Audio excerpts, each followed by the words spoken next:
화제의 뉴스를 골라 과학 기자의 시선으로 분석하는 과학 본색 시간입니다. 네, 오늘은 이혜리 기자와 함께하겠습니다. 안녕하세요. 어서 오세요. 네, 어떤 이야기를 나눠볼까요? 네, 이제 곧 노벨상 시즌이 찾아오죠. 네.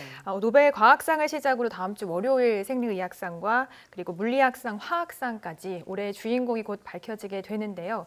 매년 노벨상 시즌이 되면 올해는 누가 받게 될까라는 수상자 예측부터 한국에서 수상자가 언제쯤 나올까와 같은 다양한 기사들이 쏟아지는데요. 오늘 이 시간에는 역대 노벨상 수상자를 국적이나 성별에 따라 분석해보고 네. 노벨상의 최근 추세가 좀 어떻게 변하고 있는지 자세하게 짚어보도록 하겠습니다. 네, 이제 정말 며칠 남지 않았는데 우리나라에서 노벨상을 받는 과학자가 나오기를 간절히 소망하는 사람으로서 역대 과학 분야 노벨상 수상자들의 특징을 한번 짚어볼까요? 네, 우선 노벨상은 1901년 시작됐고요. 지난해까지 118년 동안 모두 607명의 수상자를 배출했습니다. 네. 이 가운데 물리학상 210명, 화학상 181명, 생리의학상은 216명입니다. 먼저 나라별로 수상자를 좀 나눠보도록 하겠습니다. 네. 가장 많은 노벨상 수상자를 배출한 나라 1위는 미국이고요. 2위 영국, 3위 독일, 그리고 4위 프랑스, 5위 일본 순입니다. 네. 비율로 따지면 전체 43%를 차지하고 있는 미국이 압도적이라고 볼 수 있습니다. 그러네요. 최근에 수상 흐름을 보더라도 이 국가 순위는 어느 정도 굳어진 것으로 볼 수 있을 것 같습니다. 예. 네, 이런 표를 보면 항상 아쉬운 게 우리나라의 배출자가 아직 안 나왔다는 게 좀 아쉬운데요.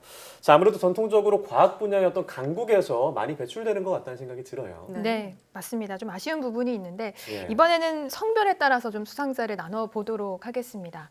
노벨상 수상자 전체의 97%는 남성인데요. 여성은 전체 20명으로 3%에 불과합니다. 네. 이 대목에서 인류 역사상 가장 유명한 여성 과학자로 알려진 인물이 등장하는데요.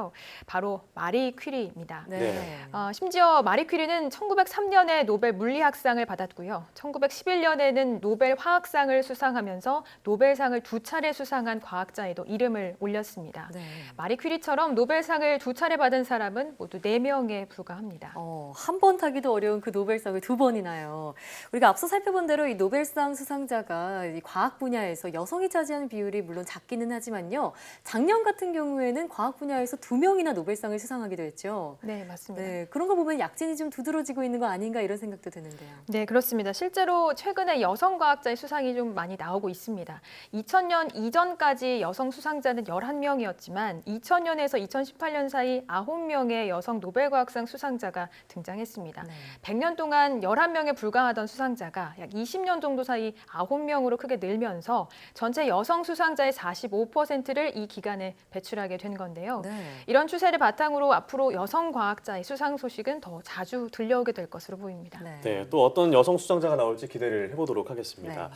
자, 그런데 최근까지 노벨상의 흐름을 분석해봤을 때 어떤 주요한 특징 같은 게 있다고요? 네, 바로 공동 수상이 늘고 있다라는 겁니다. 예. 최근 이 수상 내용을 좀 보면 3명이 공동으로 수상하는 사례가 일반화되고 있다는 점을 확인할 수가 있는데요. 최근 10년 동안 90%가 공동 수상이었고요. 이 가운데 3인 이상 공동 수상의 비율이 70%에 달합니다. 네. 참고로 이 노벨상은 원칙적으로 한 분야에서 최대 3인까지의 공동 수상을 허용하고 있습니다.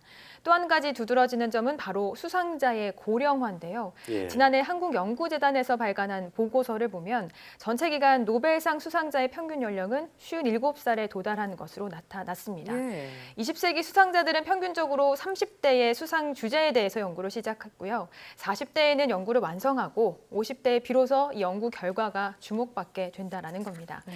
핵심적인 논문이 나오기까지는 평균 17.1년이 걸렸고요. 핵심 논문이 나오고 난 이후 수상하기까지 평균 14.1년이 소요되면서 노벨상 수상까지 모두 31.2년이 걸리는 것으로 확인이 됐습니다. 이런 점을 보면 최근 우리 과학계에서 요구의 목소리가 높아지고 있는 이 젊은 연구자에 대한 지원, 그리고 실패를 두려워하지 않는 창의적인 연구, 그리고 기초 연구에 대한 장기적인 투자의 필요성을 다시 한번 좀 체감할 수가 있습니다. 네, 노벨상 수상까지 평균 30년 이상이 걸린다고 하니까 단기적인 성과에만 좀 집착하는 우리나라 연구 풍토가 개선돼야겠다는 생각도 드는데요.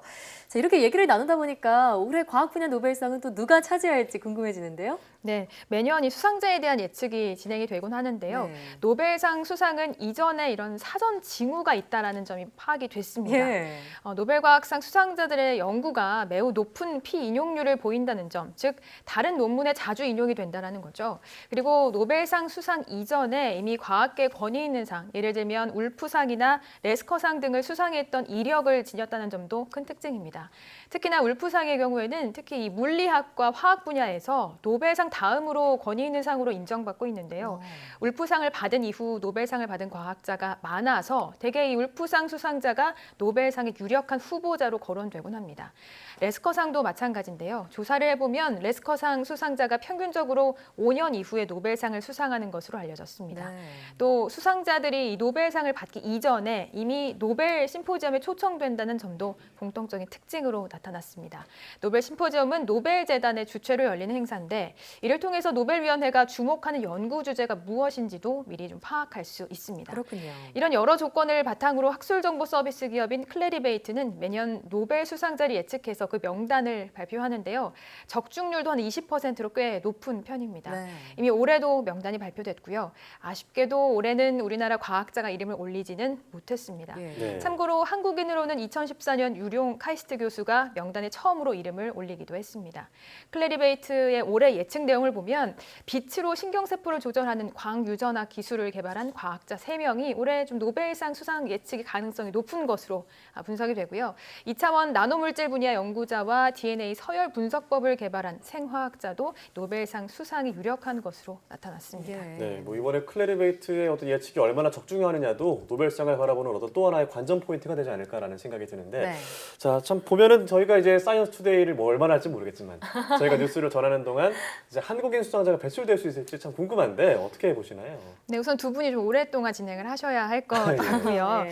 사실 우리는 어쩌면 어떻게 하면 우리가 노벨상을 받을 수 있을지 어느 정도는 답을 알고 있는 것 같아요. 우선 뭐 선도적인 연구, 기초과학에 대한 어떤 장기적인 투자 이런 것들이 연구 현장에 실제로 풍토로 자리 잡는 것이 선결 조건이 되겠죠. 보통 한 번 노벨상 수상자가 나오면 그 다음부터는 연이어서 나올 수 있을 것이다. 뭐 이런 예측이 나오곤 하는데 저도 첫 묻고를 틀 과학자가 국내에서 하루빨리 나올 수 있길 좀 같이 기원해 보도록 하겠습니다. 네. 또 그 소식을 저희가 전해드릴 수 있었으면 더할 나위 없이 좋겠네요. 오늘 말씀 잘 들었습니다. 고맙습니다.